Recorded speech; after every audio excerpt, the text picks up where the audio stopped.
One thing I know for sure is the girls just want to be loved. We're talking about how the little lies we tell ourselves can get in the way. And then later in the show, it's dating horror stories again. We're talking lies and love tonight on Dear Black Gay Men podcast. And the show starts right now. What up, though? I am Jay the Gentleman. That's at JAI the Gentleman on IG. It is Monday, so it's time for a new episode of Dear Black Gay Men podcast. It's still our short, bullshit-free step out of our comfort zone to talk about all the emotional ups and downs along the journey to happiness. Hopefully, this is your reminder of how dope it is to be black gay men and love black gay men. If you're watching the replay and want to skip to the main story, timestamps and chapters are in the description. I have issue with some of the commentary about queer culture. Some people are hopeful with their matching PJ pics during the holidays and wedding announcements. Then others are calling out some of the unfortunate truths about what it means to be black and gay in this country. This creator offered a harsh critique of gay culture. His name on IG is Daily Doses of D, and the caption says, "We talk about gay culture with our mouths, ... We're gonna be vamping through. We're gonna be reacting to his reel. It's short. It's short. Today's gonna be a good show. Hey everybody. Hey everybody. You know I love seeing everybody in the chat. Let's see if I can make the chat bigger. Today Panthro was first. Shout out to Panthro. They started very early in the chat. Panthro, and then holla at your boy. I said I see y'all started early today. Panthro says you gotta step your kitty up. Do y'all not like the word pussy? I don't offend people when I say pussy, do I? Cause I definitely be saying step your pussy up. Good evening, y'all. That is what Randito Swirl said. Good evening. Okay, we're gonna be reacting to this reel from this creator. I have not seen this, but I do know that he has a whole lot of critique about how we navigate space as queer people, and I'm assuming black people because he is black, but we shall see. Check this out. The gay community is trash because the gay community, especially the black gay community, has turned liberation into like a members only club, right? If you are not masculine, not fit, not light skinned, not dressed and draped in designer and jewelry, baby, you might as well be a ghost with good credit. Okay, pause right there. He started shots fired the whole time. But Brenton Brown says I am the drama most times. Fair. I'm the one with the microphone, so I could probably gotta be a little dramatic. But the question that I have is, I know for sure is you get what you manifest in our culture. You get what you manifest in life. And so if all we see is trash, then do we expect to like just all of a sudden be in green pastures and daisies? If you say everything is trash, what do you expect to see around you? Because everything is trash. I just would imagine that we would assume perhaps I am the drama and I'm just delusional thinking that, if you see the best, you'll find the best. Because I really do believe that if you put out the best of intentions into our culture and the things we do, how we connect with each other, you will get back exactly what you're putting out. I do this podcast every single day. I do this podcast and I talk to y'all about taboo topics. We talk about sex and life and love and dating and relationships and all the things. And I'm trying to put out good energy and I receive it back 100-fold. I really do. Like this group of people, these listeners, y'all keep me grounded. Y'all keep me normal. Like Panthro said that he ain't fanning out when he see me. Panthro said I'm a basic nigga. And I be like, bet you rocking with a basic nigga. So here we are. But I just wonder, like, what are you expecting to get out of culture when all you're putting out into culture is these negative critiques? Now, granted enough, I do have a whole bunch of negative critiques and problematic opinions. So there's that. I had a guy that rejected for a hookup call me trash. Now, but the irony about that, Panthro, is when people call me trash, I don't know if, again, I don't know if it's delusion or just confidence, but someone calling me trash is a lot more of a reflection of them than it is of me. If you get rejected for one reason or another, and the best response you have to that is you're the fucked up one, is to point a finger and call somebody out, then that tells me that you just ain't self-aware. Yes, I may be trash, but you picked me. You invited me somewhere. You tried to holler at me. You tried to be down. And now, because you are rejected, you are trying to create a space where you're putting me down beneath you. And that says a lot more about you than it does about me. Again, I can be delusional. I'm like, dude, you can't handle rejection. That's what Panther says. Nigel said, agreed. I'm so tired of people complaining about the gay community. I'm tired of people complaining about the gay community, but I'm also tired of people especially complaining about black gay community or black queer culture, because the beauty of being a marginalized or minoritized group of people is that we can pick and choose the rules by which we govern ourselves. We can pick every single thing that we do in this culture. We can pick what we call in, what we call out. We can pick how we decide to navigate space, how we decide to do all this shit. We can do anything we want as a marginalized and minoritized group. But if, for instance, we spend or waste our time complaining about what is around us, that is saying that you are in the trash part of the pool, because every culture has trash in it, and you are deciding to stay there and observe as opposed to just get out of it. And so what happens is we end up thinking all black people or all gay people or all black gay people are fucked up, when really you're just in the fucked up part of the pool, choosing to stay there and analyze what you're seeing instead of just moving. Just move to a different part of the pool. The dating pool, the community pool, the cultural pool, whatever pool you in. It's like, if I live in the hood and the hood gets in me to where all I know is hood, I never have a frame of reference that there are suburbs in the world. There is a midtown, there is a downtown. That doesn't mean that everything that exists is now the hood. It means you're stuck in a bad neighborhood, bro, and you can move. So when I hear people complaining about the things that are happening in our culture, in my spirit, I just want to be like, bro, you can move. You can relocate, pick up your bags and go somewhere else. Again, it might be me being delusional, but I have set up shop in the suburbs. I have set up shop in the softest, prettiest, green pastures and clean sidewalk part of queer culture. And I see only the best. And to that end, even when we disagree, even when Winter Menace or Panther or Rolando or somebody or anybody, any new face or old face in the chat says, Jay, you the drama, I can be like, okay, I acknowledge that, because I ain't in the hood. Following the analogy, I ain't in the hood. I'm living my soft life in the suburbs of queer culture. So when somebody says, oh, you're the drama, I'll be like, oh, bet, got it. Does that make sense? Are you vibing with me? Does that make sense? Panther says, preacher Jay. And I'll be like, why you waste time? Why you waste typing all that BS? Fair. Panther, J926 says, Panther, yeah, he reached out to you first, shaking my head. Why try to hook up with trash? Again, if someone calls me trash because I rejected them now, that to me says more about you than it does about me.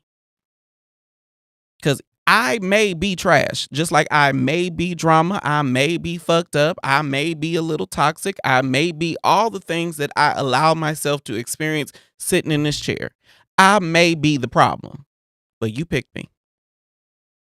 You picked me. You sought me out. You came for me, and now you realizing that that the problem ain't looking at you.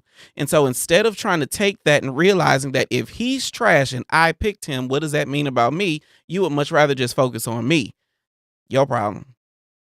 And again, that's one of the reasons why you stuck in the hood part of the neighborhood. Maybe that's just me. Let's keep going. In the gay community, they say that like thick, but it's always whispered. It's the niggas with wives and girlfriends that fetishize the soft boys in private. Okay, pause right there. Because I do want to talk about this thick piece. Like, for those who don't know, whether you're new here or you've never seen it, some people might have scrolled on or I posted a throwback picture. I used to be one of the skinny girls. I used to be a twink. I used to be 145 pounds soaking fucking wet. I used to be one of the little bitty girls in the culture, right? And then I gained damn near 100 pounds. Right now, I'm sitting at 219. Now, I might not be the thickest.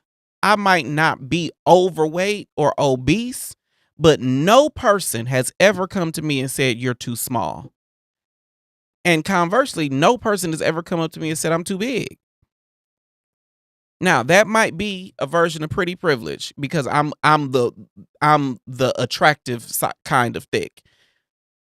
But I think, and again, it might be the little corner of the neighborhood I live in, or the fact that I'm set up shop in the suburbs, but niggas like the fact that I'm thick. Niggas like the fact that I got a little jiggle. Niggas like a belly. And I think what happens is niggas don't like your belly, and then that becomes a problem. Now, I do not want to create a narrative that says fat phobia does not exist. Fat phobia absolutely exists. Just like femmephobia exists, just like transphobia exists, just like all these things are real, and the experience that the impact that those things have on our culture is tangible. Let me be clear about that. But when you are creating a space where all you see is the negative parts about our culture, then the unfortunate part about that is, again, you are choosing to be there. You are choosing to be in trash. You have set up shop in the dump. So all you see around you is trash. And the unfortunate truth is, friend, you can move. You can relocate. You can go to a different part of our culture. You can set up shop in a different intersection in our community. You can go into another proverbial spot in our culture and change your outlook. Yes, there are people who are all about labels and whatnot, and they exist over there. That is one group. That ain't all of us. There are people who are outside all the fucking time. That is one group. The club heads, the party girls, the socialites. And you can be over there. There is another group that is trap and hood and all the things, and they D-boys that carry Glocks in their pants. That's one part of our culture too. But the generalization that whatever problems that you are surrounded by means that is our whole culture, I rebuke that in the name of the Most High. Let's keep going. While romanticizing the hard body in public. And the thick gays, the fat, the femme, the dark-skinned, they are rarely loved out loud in this community. They are the culture, but never the cover. Okay. Let me go through some of these comments because I really do want, because I disagree so strongly with him and some of the things he's saying. Clearly, I might have a problem. Am I the drama? Comic Con says, Jay, you ain't got no damn.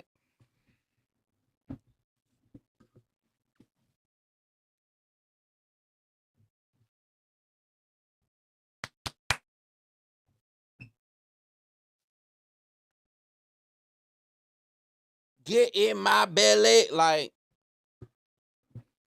Judge your mammy, Comic Con. I got a belly. And I love every bit of it. And I love my man rubbing on it too with his little bitty hands. Heart of a Wolf says, you thinking all the right. Thank you. I appreciate that. I hope that did not showing my belly did not offend people. My bad if it did. No data, no fats, no films, no hands. I think that's what that was supposed to say. Brenton Brown said, you are intelligent, have a sense of humor, outgoing. Thank you. Or if that's directed to me, I don't want to be so conceited that I'm assuming it's directed toward me. But if it's directed toward me, thank you. Body Move PJ Silk said, hey. Panther said, I know that's right. Show it, Jay. Now, there is an extent to the things I will show. Because we got a content strike last time I did it. Last time we were nude on the internet. Desmond Hamlin said, nice chest and belly. Holla at your boy, say, hey, belly. I'm waiting for Comic-Con to tap in since he said I ain't got no damn belly. But thank you very much. Thank you for all the comments. I appreciate that. Let's keep going. See what he's saying. It's giving no fats, no femmes with a body positivity filter on top. It's a class war dressed as a fashion statement. It's I want to be seen while ignoring the people who built the stage for you to have a platform. In all honesty, the gay community screams like love is love, but they filter it through colorism, elitism, and internalized shame. Okay. Okay, so hear me out, y'all. Hear me out. I have concern around elitism. And maybe it's because I believe black gay men are elite. Like, by getting up this morning, you, me, we are the cream of the crop. We are the wheat and not the tares. We are above and not beneath. Black gay men, by definition, are just better. Better than our straight counterparts, better than our mainstream counterparts, better than the white version. Like, we are just by definition better. And I mean that in every sense of the word. We are culture. We are art. We are music. We are commentary. We are thought leaders. And on top of that, we are big dicks and fat asses and nice bodies and all the things. We are good skin, and we are fresh manicures, and we are passport stamps, and we are all of the things. And so if that is us, if we acknowledge the greatness that is in our culture, then shouldn't we all have a sense of elitism? I think the problem becomes when we feel like we are more elite than the people that walk and talk and look like us. Yes, I do agree that is a problem. But when you compare us to our dusty ass straight friends, when you compare us to white folks, when you compare us to every other version of person that comes in contact with us, we are better. We got better clothes and better and better cars. We got better homes. We got better jobs. We got more degrees. We are the most dignified and educated people on the planet. Now, if you use all of that to put down other people that look and walk and talk like you, that is a problem. But if I walk into a room and straight people are rustling feathers, if I walk into a room and Fish is out there wondering why I'm pulling trade and getting niggas and getting numbers she can't even think about, is because we are better. We are. That is why so many people are leeching off of us. That is why so many black women are using queer colloquialisms, Google it, to create a name for themselves. That is why so much of our culture is stolen from queer culture. So much of black culture is stolen from queer folks. We were skinny jeans before skinny jeans were a thing. We were doctors and lawyers and all the things. We were the mind behind the magic in most aspects of our lives. Langston Hughes, Bayard Rustin, like so many of us are the magic. And so when you say elitism, I'm like, we kings and queens, my nigga. All of us are kings and queens. Now, I cannot be more kingly or queenly than you because I am not my brother's keeper. I am my brother. So I get if we are putting down each other, trying to be more elite than one another, that's fucked up. That's a problem. But my nigga, we are T. And can't nobody prove me otherwise. Argue me down. We are T.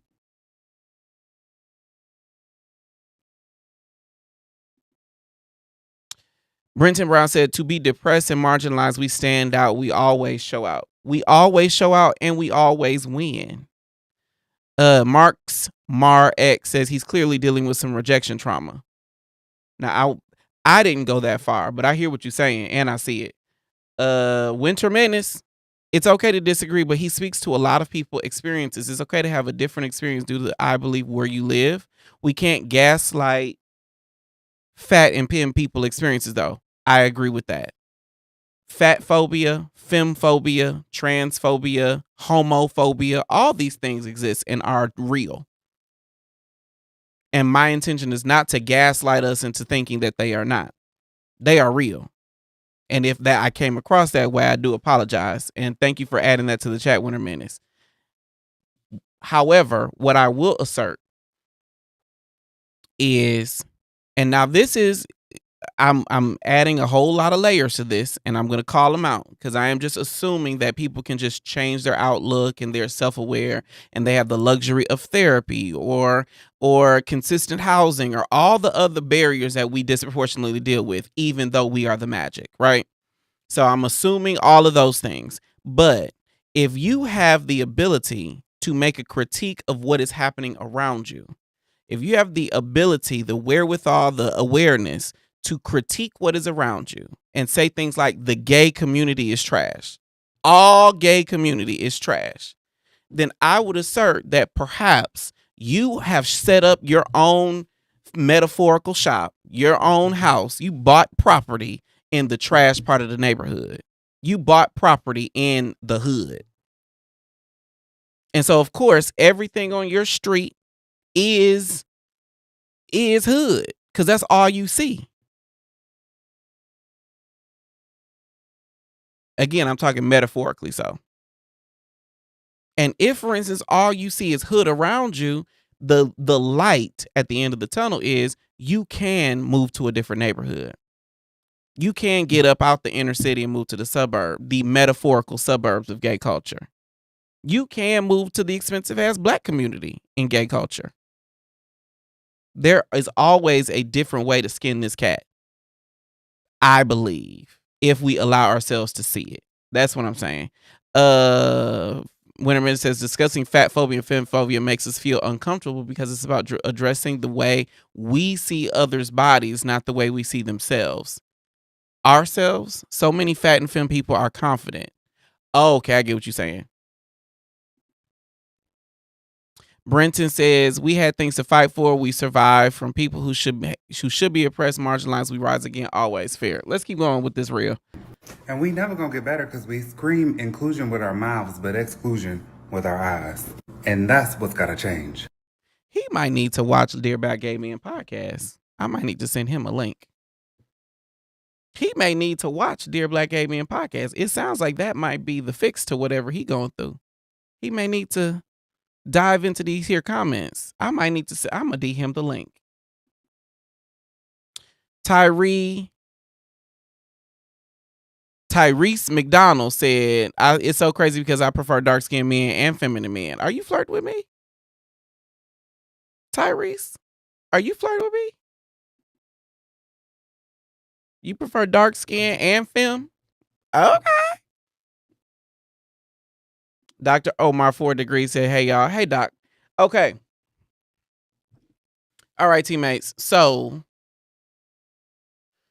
my question for the chat is queer culture... Nope, that's not the question. I'll take that down.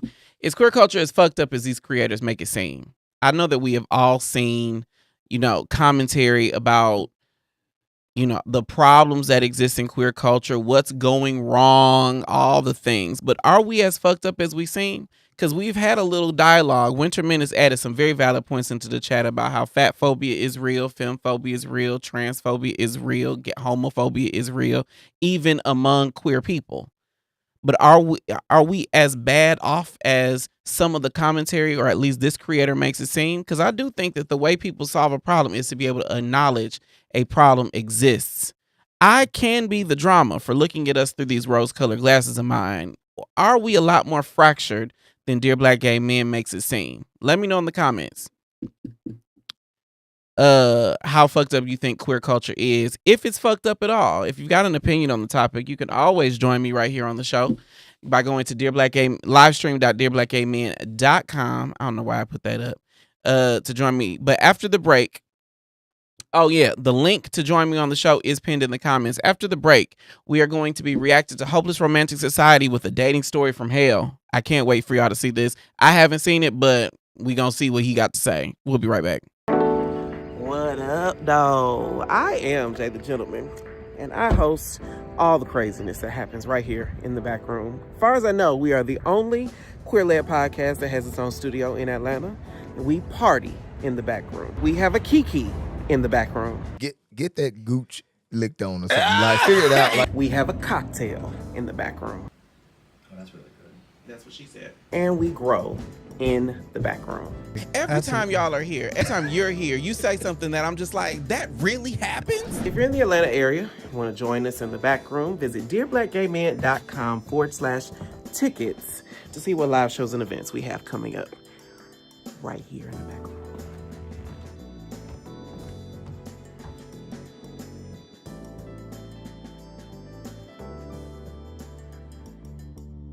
Am I going crazy? Did you ever plan on becoming my baby? Was it all I gave her? Am I going crazy? For the time you wasted, I should make you pay me. Regret the day you played me. Am I going crazy? Welcome back to Dear Black Gay Men Podcast. It is time for church announcements. Hit it.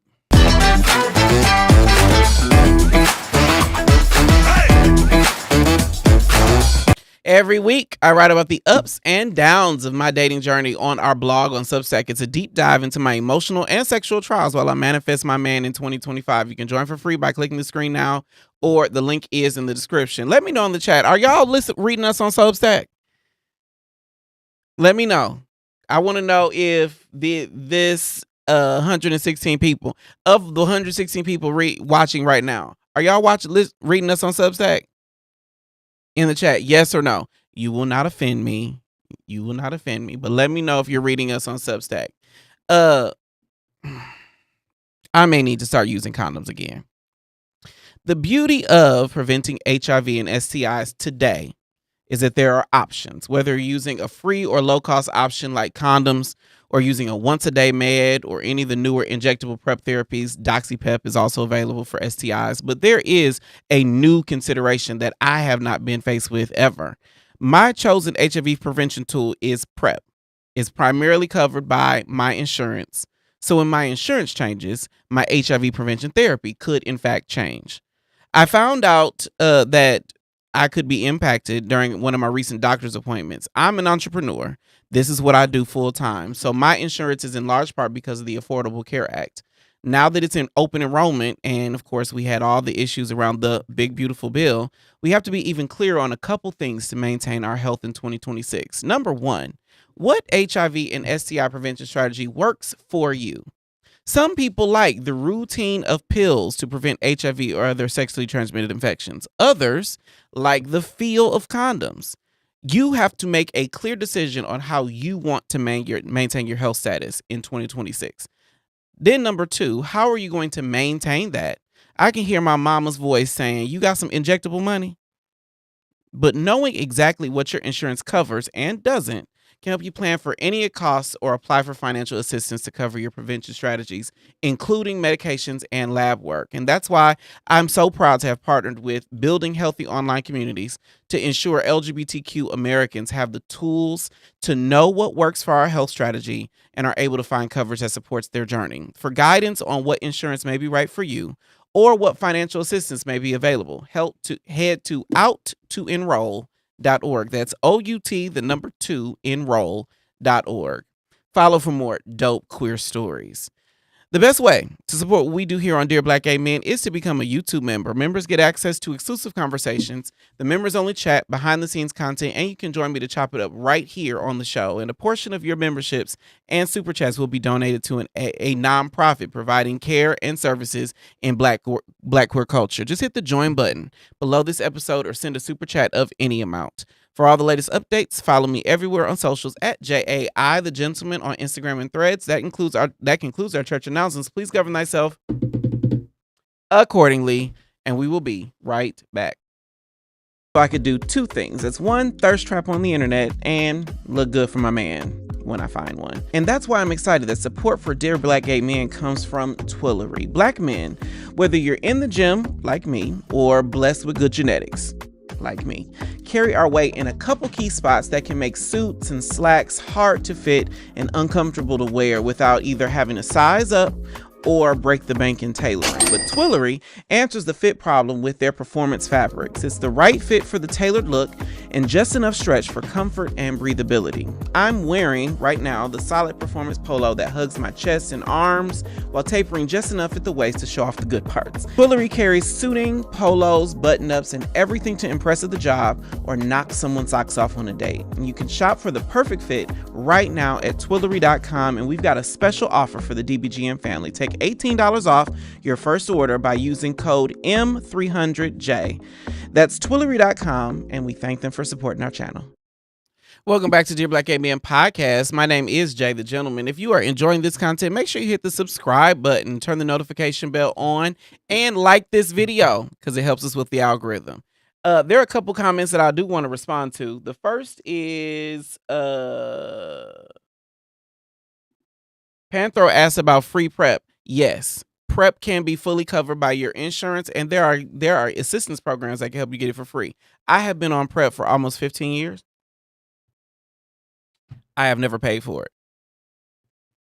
Now, granted enough, I have a very unique case, but there are resources available to ensure that you can either get prep. Right now, my prep is covered by my insurance, but also before when I was underinsured or uninsured, I was still able to get engaged in HIV prevention for myself because I've confided in y'all that I don't tremendously care for condoms, and so I've had to figure out other ways of preventing HIV.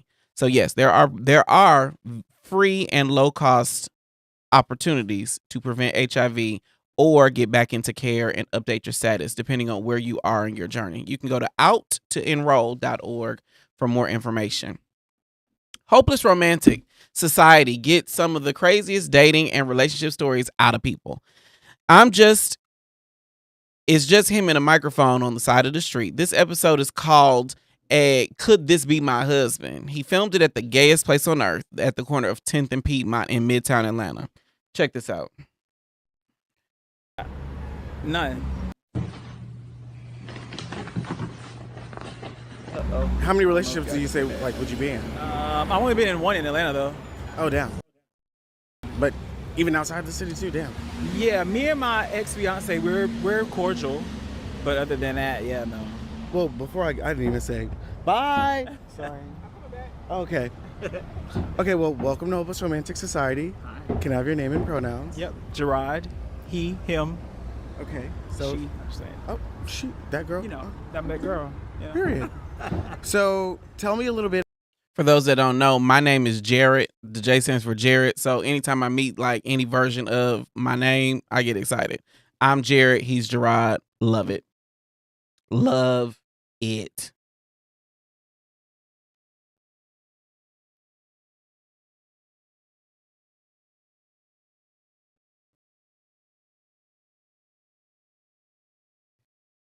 Comic-Con said, this is our hits from the street. Y'all remember that on BET? I absolutely do. All right, let's keep going. Bit about your last relationship that was in Atlanta and how did it end? Oh, my last relationship in Atlanta was 2016. Damn, how old are you?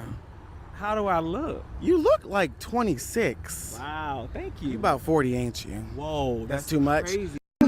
I'm not trying to laugh, y'all know. Cause who dating in 2016? I'm doing too much. I'm so sorry. 35. Damn, you're just his age too. I just low-key did too much on you. I'm so Sidebar, let's just be clear.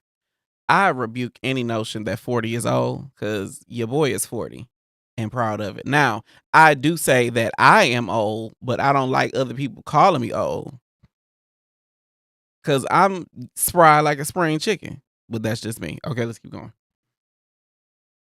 sorry. I mean, you gave me 26, so I'll take that. Fair. Okay, well tell me how that worked. It didn't work out well at all. Okay. It was pretty toxic. It was abusive. It was dangerous. It was all that stuff. Was it abusive on one end or like both ends? No, it was on one end. Okay, hear me out. Let me go here for a second. This is one thing I know. The girls want to be loved. The girls want to be loved. That is one thing I'm absolutely certain of. Especially when you have been cast out of so many parts of your life. There are butch queens out here who have been thrown out of homes. There are butch queens that have been thrown out of apartments and living situations. There are butch queens that have been cast away for just being who they are. And when we have that kind of cultural narrative that goes behind everything that we do and every place we show up to, then what happens is the girls really do want to find a place where everybody knows your name. Sometimes you want to go where everybody knows your name. We want to find connections that affirm our self-concept. The hard part about that, though, is a lot of us are not pursuing friendships and platonic relationships that are actually friendly. We are okay going to the turn up with each other, but he don't know your middle name. We are okay going to the club with each other, but he doesn't know that you feel lonely sometimes. We are okay going out and being outside and being all the things, but he really ain't activating for you. And so what happens is we end up in these very toxic relationships because we don't have fulfillment in our friendships. And so we end up in these toxic relationships that are equally unfulfilling, trying to find somewhere where people love us. And the hard part about that is, friend, you're going to have a hole in your heart that is the size of every man who has done you wrong. You are going to have a hole in your spirit the size of everybody who has fucked you over. And no man is going to be able to overcome that. It's a whole bunch of cheers in the chat. What happened? Holla at your boy said, baby, I'm almost 40. That was my saying when I was 38. Brenton says, quote, Aaliyah, age ain't nothing but a number. Now, the irony about that particular song, again, ADHD rant, she was singing that song about and to R. Kelly. He wrote it, and they definitely should have had age be a big number because they were not appropriate at all. But Shahidas said, come on, cheers. Comic-Con said cheers. I don't know what y'all are cheersing to. You are that. What am I? Oh, I ate that. Sometimes you want to go where everybody knows your name. Cheers. Oh, I get it. I get it. Cheers. I said sometimes you want to go where everybody knows your name and everybody typing cheers. And see, I might be the drama, but sometimes I ain't the brightest crayon in the toolbox. Let's keep going. Then? Yes.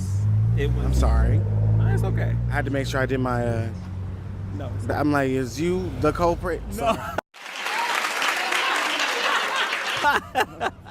No. Yeah, no. It was bad. It was a horrible relationship. Damn, I'm sorry. It's okay. Well, what about your ex-fiance? We didn't work out just because we weren't in the same space.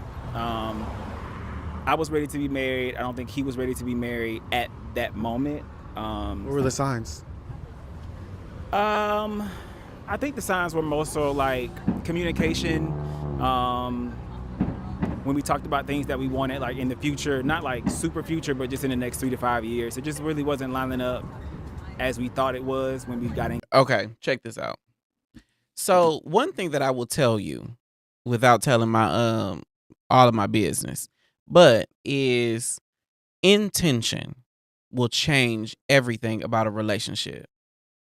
And what I think we don't do enough of is check intention early enough. I do think that there are people who like propose because it feels like this is when you're supposed to propose. We've been together for X number of weeks or months or years, and this is just when it happens. But I've come to really love and appreciate people who take things at the pace that feels right for them. But one thing that is going to navigate that on your behalf when you can't is being able to check somebody's intention real quick and strong. And I don't think we do enough of that. Like, if his communication is off when he asked you to marry him, I guarantee you there was a sign earlier. Like I said the other day, the life speaks to you first in whispers. And because so many of us want to be loved, we don't listen for the whispers. Because we're listening for red flags like he hit me, instead of the little bitty whisper that says he's not calling me back like he said he was going to do. His integrity is low. He's not saying what he means and meaning what he says. Because when you're dealing with that, that's not going to be a red flag. That's going to be something that should be a red flag that's breakupable offense, but that doesn't rise to the level of the red flags that we are culturally sensitized to look for. If somebody has no integrity of their word, they'll say anything. Yes, I'll show up. Yes, I'll be there. Yes, I'll come. Yes, I'll call you back. Yes, I'll do all those things. And they don't. And you keep giving them a pass. That was your whisper, friend. That was the whisper that they are not as serious about themselves to be serious about you. One thing that I appreciate about the person that I'm dating now is his intentions were clear from the date, from way even before our first date. Like, I knew what he wanted out of me a long periodically time. I regret that I wasn't able to meet his intention when it happened, but I'm starting to acknowledge that, everything happens when it's supposed to. I'm a lot better, a lot more grounded, a lot more secure in who I am now. And I'm able to be a different person for him now. But there is always a sign for the good and the bad.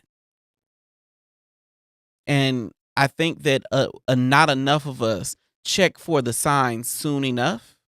And we end up in these situations where we are now seeing their intentions play out in real time, not realizing he been saying this shit and doing this shit months, weeks, years. He was a fucked up ass boyfriend, but it took you to become his fiance. And the whole thing falls apart, because that is exactly how it works. Life will speak to you in whispers. The whisper was his communication was off. The whisper was he didn't activate like he could. The whisper was when we were 3 weeks in, something happened. And it showed me who he actually is. And then it gets a little louder. We in a relationship, but I'm not happy. And then it gets a little louder. He's asked me to marry him, but we are not ready to get married. There's always a whisper in there. And one thing Hopeless Romantic Society, he ain't giving it dating advice. All Hopeless Romantic Society does that I really appreciate is he asks really good fucking questions.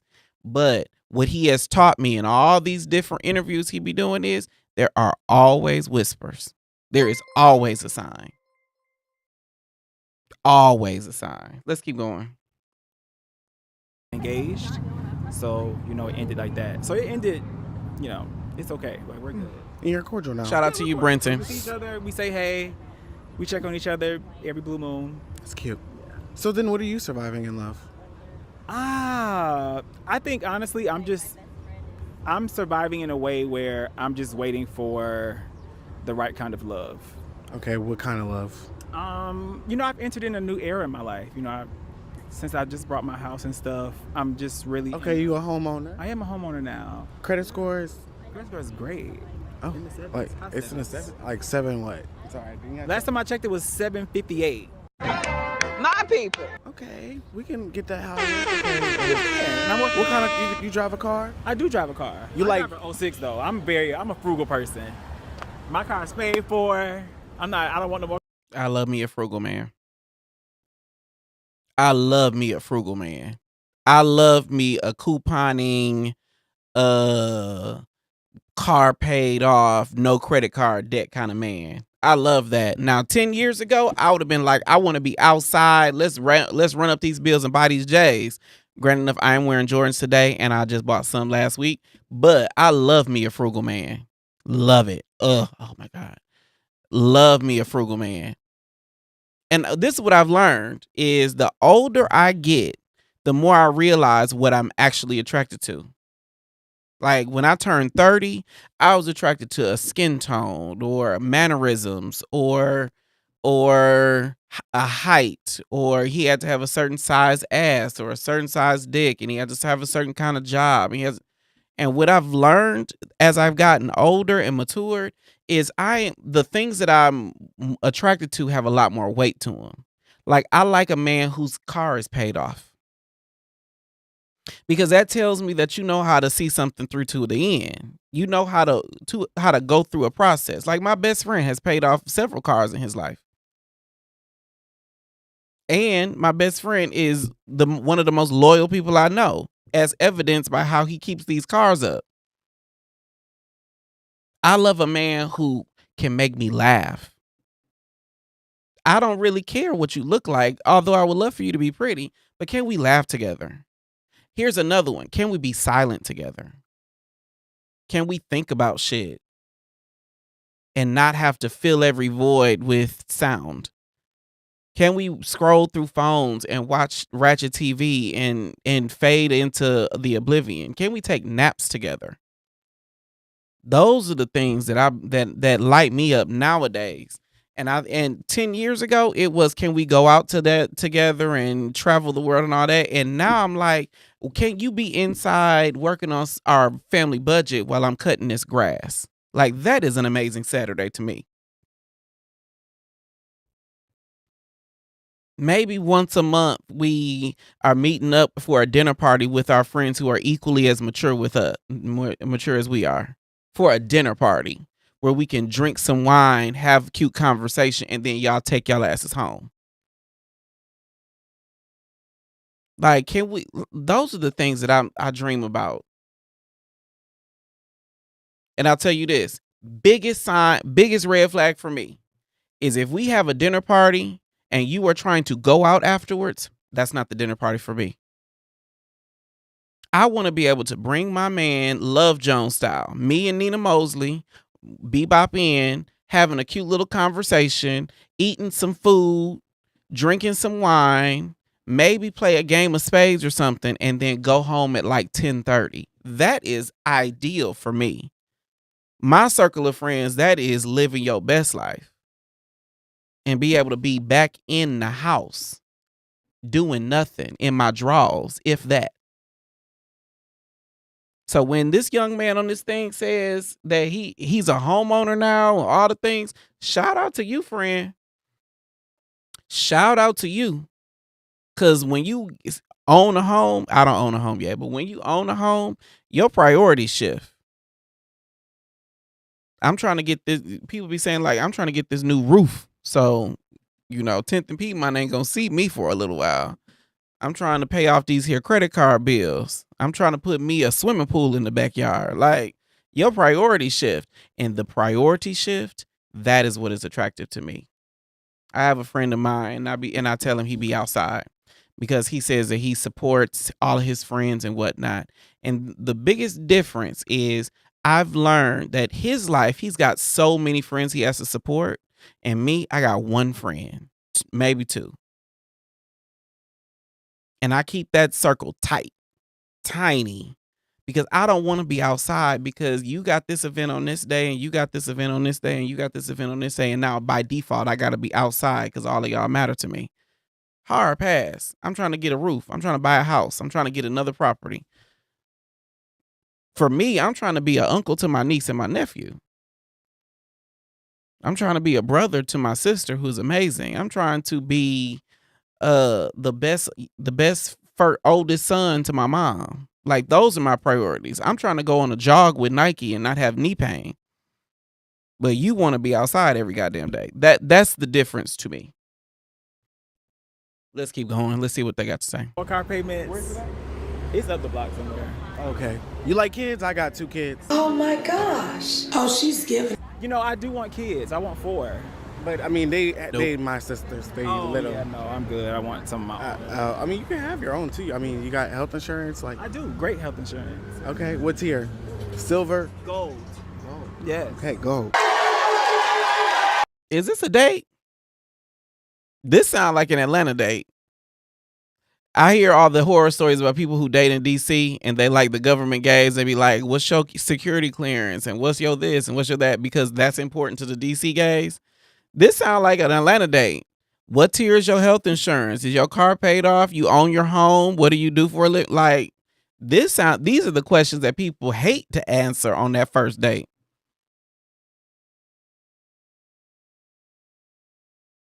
Winter Minute said, Rolando, and may the power of Gray Skull be with you. When I tell you He-Man will do it. Don, Your Excellency says, yes, parts of gay culture can be toxic, but we have to do the inner work to rise above what we see, and we're not a monolith. Absolutely. Shout out to Fauci in your profile picture. Rolando said, if a man can teach me something or introduce me to something new, I'll make him one of my boyfriends immediately. I just love the candor that you have about your open relationship, Rolando. I will say, if somebody can, my biggest turn on now, something frivolous is, if you can tell me what to do, you can tell me what to do. Like, if you can tell me what to do, I will put a ring on your finger. If you can tell me what to do. But if you can't tell me what to do, you can't tell me what to do. And I'm not bratty. I'm not difficult, I don't think. It's just I am so headstrong that if you're able to create an atmosphere where I don't have to by directly or indirectly be in the leadership role, oh, that'll send me straight down the aisle. We will jump a broom. I got a broom in the corner. If you can create an atmosphere between you and I where I don't have to, either by hook or by crook, end up in the leadership role, I will marry you. That is my thing. And Rolando said red flags and all. I will say flaws and all. But yes. J926 says, yeah, I'm an after party type of guy. I like to stay on schedule. I'm not an after party type of guy. I like to stay on schedule. One thing that I've learned is I don't like going to the gym in the afternoon. So if I can be in the house, I'll tell you this, and this might be saying too much, but me and my significant other are at the phase where most nights of the week, 4 of the 7 nights in the week, either he's staying at my house or I'm staying at his. If I stay at his house, that means I got to drive from wherever that is to back to my house to prepare for my day. I got to go. Then I got to get ready I got to take the dog out. I got to do all the things at the house because I try to clean 1 room in my house a day. That is my goal for November, is to clean 1 room in my house every day. I wash the dishes. I wash a load of clothes, but to clean 1 room. That means changing linen in the bedroom, vacuuming, mopping. That means getting my closet together. That means something. That's what I do. So that way every week everything gets clean. But hear me out. But that means I got to get home late, got to do all the things late, and then I still got to go to the gym late and all the things. And I'm just looking forward to the day where text me when you get home turns to when are you getting home? Does that make sense? I'm looking forward to that.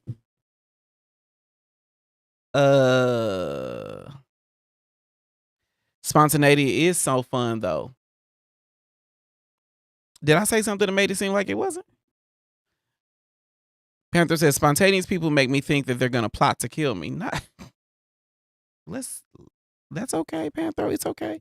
Damn, I missed the He-Man discussion. We didn't have a He-Man discussion. It was just some very keen references. I got the full He-Man series on DVD. Y'all know they got like 3 new He-Man series that are on Netflix now. Desmond Hamlin said, me too, Jay. Which part did you say me too? Winter Minute says, I value your commitments to me by the way you commit to the ones you set for yourself. So I listen less and watch you more. I'm considering your energy shifts while you talk. That is true. That is true. One thing that is important to me just as a person is my integrity. If I say I'm going to go out tonight for whatever reason, I know that there are people in my life that are looking for, did you go out tonight? If I say I'm going to go to the gym 4 times a week, I'm expecting myself to go to the gym 4 times a week, because when shit hits the fan and I'm telling you I was here doing this, even though there's evidence to the contrary, I need you to be able to trust what I got to say. And I need to be able to live up to my integrity. I create the honesty that we live inside of in all the everyday things that we do. And I'm checking for you too. So if you say, well, I'm going to go to the gym, but the gym ain't never got gone to, okay, got it. Your words don't matter to you. If you say I'm going to stay inside this weekend, but somehow or another you end up at the kickback and then the club and then the after party and then the Sunday funday and all the things, I'll be like, oh, okay, got it. These are all the little lies you tell yourself. So then when you tell me little lies, I'll be like, okay, I walked my ass face first into that. So, but only difference I would say is I'm listening to your words and your actions, not one or the other.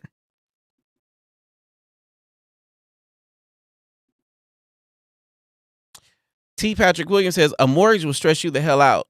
I probably agree. Because I have been a renter for a long periodically time, I love the convenience of being able to call somebody and be like, hey, the faucet don't work.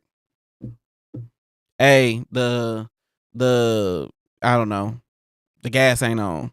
Hey, this light ain't lighting or something. You know, I like the convenience of being able to call somebody and get some shit done and not have to worry about it. But a mortgage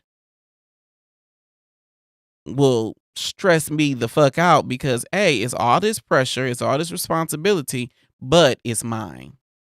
And one thing I will say, I think that I've gotten accustomed to is this business that I'm running, Dear Black Gay Men, has taught me that if you don't work, you don't eat. And I think a mortgage is like that on steroids. If you don't pay these bills, you ain't got nowhere to live. And the if then kind of relationship with business transactions, I think that's what's preparing me to buy a house. Desmond Hamlin said, I wanted a man who wanted to lead. Now don't misinterpret me. I don't want a man to lead me everywhere, but I want a man that is able to lead me somewhere. Those are two different things for me, Desmond. I hope you checking for what I'm getting. You picking up what I'm putting down. I don't want a man to lead me every single place. I want a man that can figure out how to lead me someplace. You can take me out on a date, and I don't give you an example. I went out on this date one time. No, better example. So 1 year, somebody asked me to be their Valentine. They asked me, will you be my Valentine? Said those words out their mouth. This was like this year, as a matter of fact. They said their words out their mouth. Will you be my Valentine? And so, of course, I'm all butterflies in my stomach, blah, blah, blah, right? February 14th rolls around and they say, well, what do you want to do? What do you mean? What do I want to do? What do you want to do? You asked me to be your Valentine. Now, mind you, that was red flag number like 17 that I did not pick up on. But how the fuck are you asking me what I want to do on Valentine's Day when you said you asked me to be your Valentine? If nothing else, you should have a plan. Yet and still, he showed up to Valentine's Day with no plan, no clothes laid out, no idea where we going. He's expecting me to bring him flowers, all this other bullshit, even though he asked me to be his Valentine. From that moment on, he couldn't tell me what to do. Now, mind you, he couldn't tell me what to do before that, but he couldn't tell me what to do, even though he tried to play very dominant. Very weird. It was very weird.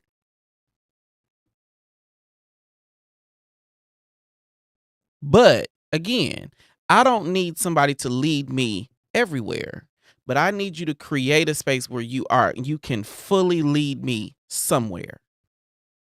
Let there be something in our relationship that allows me to take the back seat, allows me to rest, allows me to be the submissive person.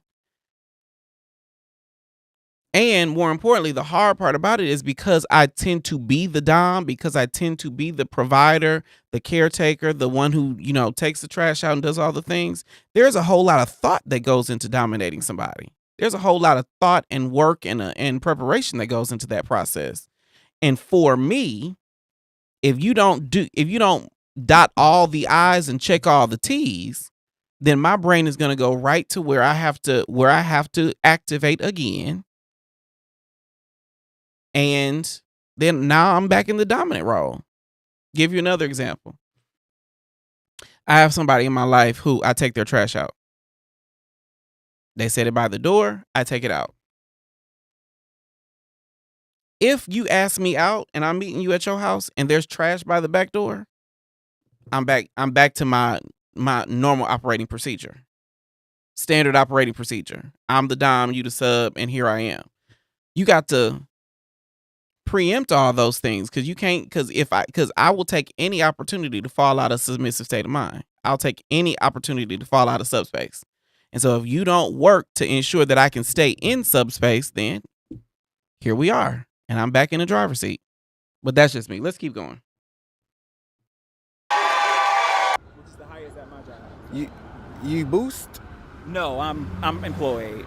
like corporate. Corporate. Okay. Yes. You don't gotta say the job, but like No. role. I am a facilitator.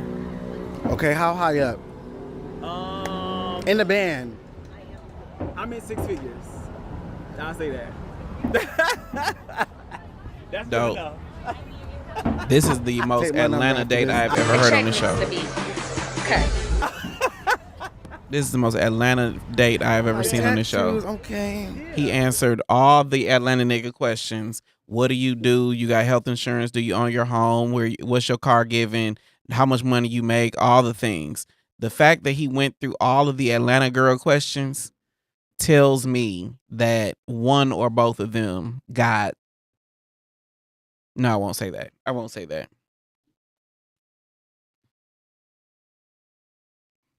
Yeah. No, I ain't gonna say that. Okay.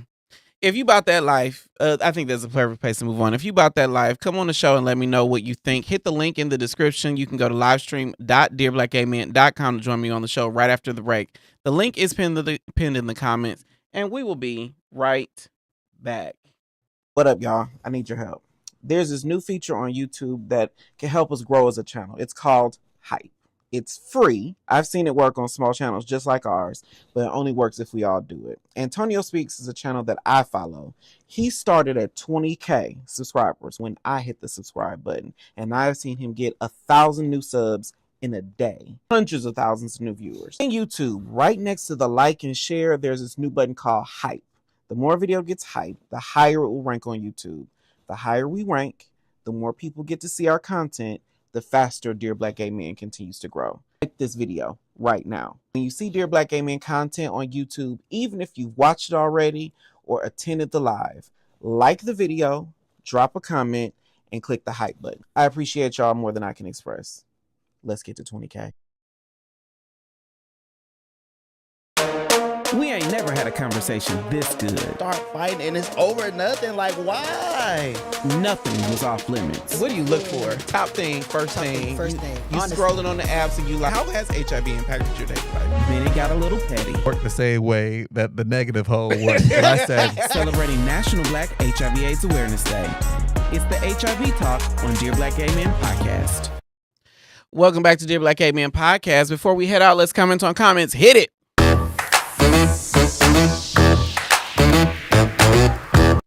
The comments keep the conversation going through the roof right here on Dear Black Gay Man Podcast. If you want to add your piece to the conversation, just go to livestream.dearblackgayman.com to join us live on the show.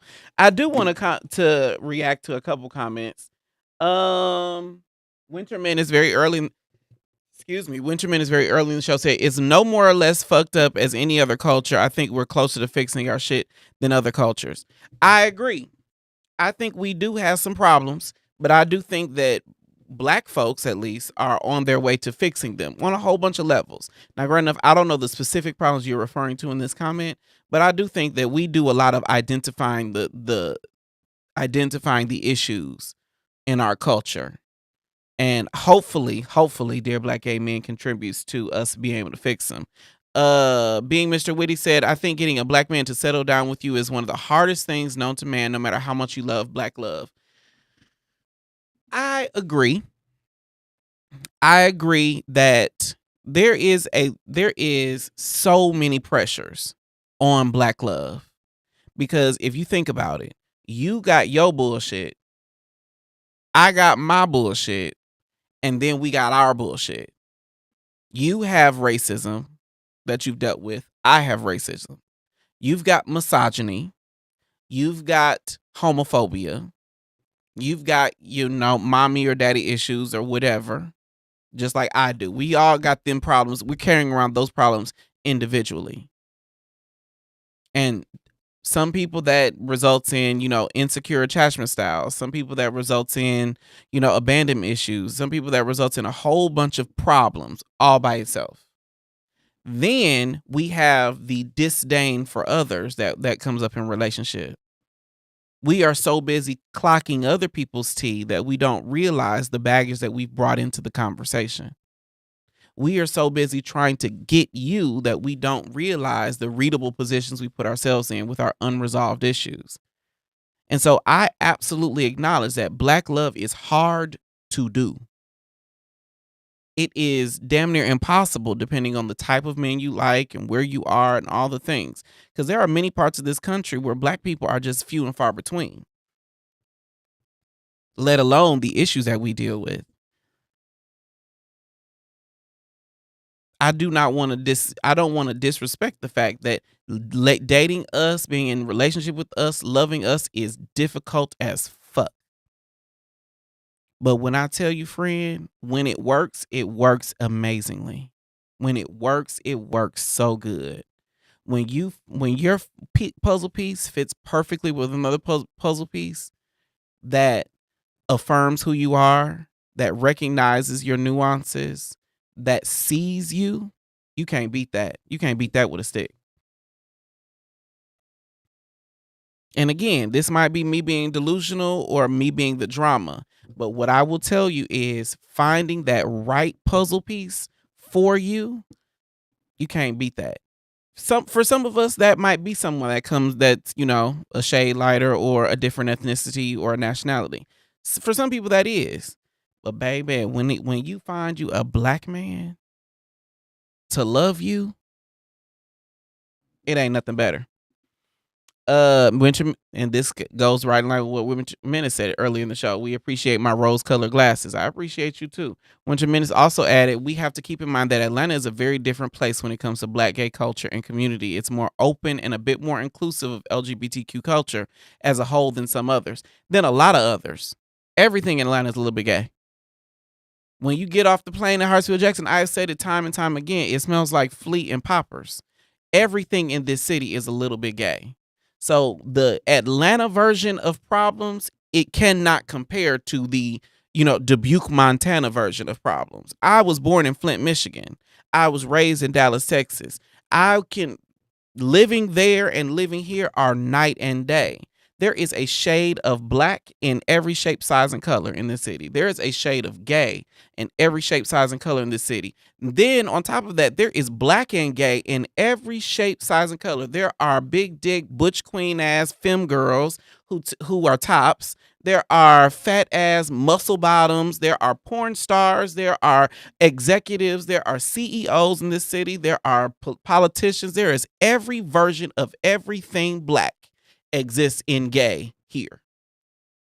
So when you say it's different here, whatever you think different is, Atlanta's 10 times different. 10 degrees more different than whatever you can consider. And that is why we attract people from all across the planet. There's no place on earth where you can find as many Black gay folks as you can here. I truly believe that. I don't have any research to support it, but I truly believe that.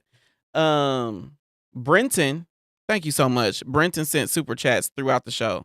I appreciate you. Remember, a portion of your super chat, Brent J, keep on keeping on. Love you. Thank you so much. A portion of your super chats and memberships goes to support Black queer culture and organizations that are doing the work to keep us healthy. This show needs to be a larger forum. Take this to a TED Talk. Thank you. Thank you. Diamond Hamlet said, I do understand because I do want to stay in submission position with someone that can lead and teach me something new. I will say, I love being submissive. The hardest part, like I can say things like, if you can tell me what to do, you can tell me what to do. But the magic for me is if you can just keep me not having to tell you what to do, then I will stay in a submissive role. But my default stance is always the leadership position. And so in order to be able to lead me, you've got to answer enough of the context to where I don't have to make no decisions. But what I've learned is people who want to dominate me in the way they want to be dominated. They're looking at the world from their own frame of reference. And the problem with that is that's not what I'm looking at. Like I told you about taking the trash out. They're looking at dark room. They're about to edge me into oblivion, and my eyes are drawn directly to the trash. Why is the trash sitting by the door? And so being dominant is you have to be able to see the world through the other person's perspective and think for them, so that they don't have to think for themselves. That is what submission is. So if you can tell me what to do, if you can dot these I's and cross these T's in the way that I see the world, then absolutely, I'll be submissive all day, every day. For those who don't know, we have probably 99% of our views come from from those who are rewatching the reruns. It's not a rerun. They are watching after we stop being live. And so I want to comment on a couple comments. This comment came from a viewer watching the replay from a show called Call Me Daddy, Doms and Subs and Gay Culture. His Fitted Misfit said, bratty just doesn't work for me. I'm not wanting to be bratty. I'm not wanting to be the bratty one, and I don't want to be with a brat either. Being mean, bratty, and chaotic acting is not cute to me. The key about that is bratty people are not necessarily mean and chaotic. There's a lot of brats who are sweethearts to everybody in their life, but they fetishize the idea of being put in their place. So it's not being bratty for the purposes of just that's your personality type, because I would say that's bitchy. Bratty is I want you to put me in my place, and they're fetishizing that activity. So I don't want us to think bratty is just someone who's disagreeable and bitchy. Those are two different things. But I appreciate you adding that to the chat. This one says, this comment is from Prince Amir, the Male Mermaid 7178, from a show that we did called Our White Allies Just Taking Up Space, featuring the Surface Level podcast. We led the conversation. Our first story was about the dating apps, and he said, my first boyfriend and I met on Jack. The second boyfriend and I met in person. I met my now current partner almost 12 years ago on Jack. I can't even believe Jack was around 12 years ago, but I mean, 12 years ago was what, 2013? Yeah, I guess Jack was around back then. Damn, we old. Shout out to Black. I'm assuming that this is Black Love, but it could be Mermaid Love because Prince Amir is the male mermaid. But shout out to y'all. I appreciate y'all. Panthro said, I'm a brat. I do want to just emphasize that being bratty is not a personality trait. Just like being daddy is not a personality trait. That is a role that you play. Being bratty is a role that you play for purposes of eliciting a response from someone. Now, I too am not into bratty. I do not fetishize putting someone in their place. I would much rather have a willing sub who is trying to work with me to create an atmosphere in our sex life and our love life that works for both of us. And I think a lot of these young girls have it mixed up. They think that being bratty is cute. And really it's just you're being bitchy and you want me to check you, and I'm not a check you kind of dom. That ain't my vibe.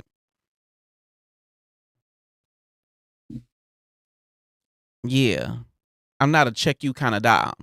I am a work together collaborative dom who is going to ensure that you have everything you need to live your best life. But again, that's just me. All right, teammates. I think that's the perfect place to end it. That was our show. I am Jay the Gentleman. We'll be right back here with another episode of Dear Black Gay Men Podcast tomorrow, Tuesday at 9 p.m. Eastern on YouTube.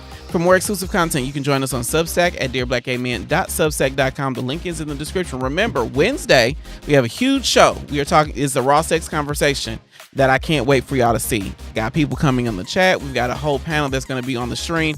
It's going to be amazing. I appreciate you all more than I can ever express, and I will talk to you next time. Bye.